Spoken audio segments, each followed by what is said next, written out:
Masarap siya, ha?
I'm surprised what you did today kasi sisig na nakalumpia. And I think this has already been done, but this is our version. So, Sisig roll.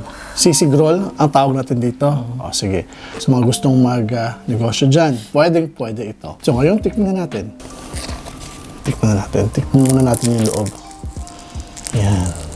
Look at that. Without the suka.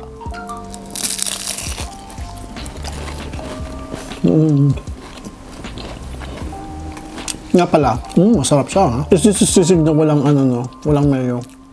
Wala. So this is the sisig kapangpangan. Sobrang ko lang siya ng atay. Kasi nasayangan ako sa atay. So, nilagay ko lahat. Okay. Now with the suka.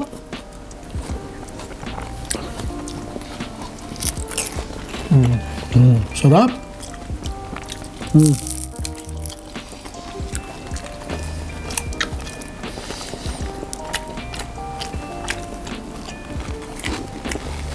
Pang ilang lumpia na ba itong ginawa natin?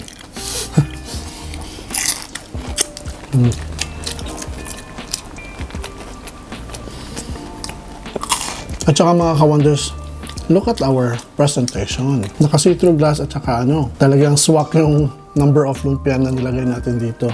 So if you like this type of glass, check out the link below. Ilalagay namin yung link below. This is from Temu. I'm not so sure kung nasa Pilipinas bang Temu. Meron So if you're watching from UAE as well, check this out. Yung link at saka yung code, pwede nyo gamitin sa baba. And mga ka-wonders, if you're new to Wondering Kusina, please don't forget to subscribe to Wondering Kusina. At saka click naman yung notification bell and select all para updated kayo sa lahat ng mga bagong videos namin. This is our 4th recipe, PISA 2025. At saka pwede pang negosyo. Meron din tayong social media account. Meron tayong Facebook, Instagram, and TikTok. That's right. And please don't forget to follow Chakoy Vlogs sa YouTube and Chakoy sa Facebook and Chakoy Vlogs din sa TikTok at saka The Real Chakoy sa Instagram. So mga ka-wonders, kakainin namin to or hanggang kailan kami kung hanggang saan kami mabusog. So number of lumpia na meron dito. So stay cool, stay safe, stay blessed, and peace. Daghang salamat sa pagtanaw. Tutuan na ninyo.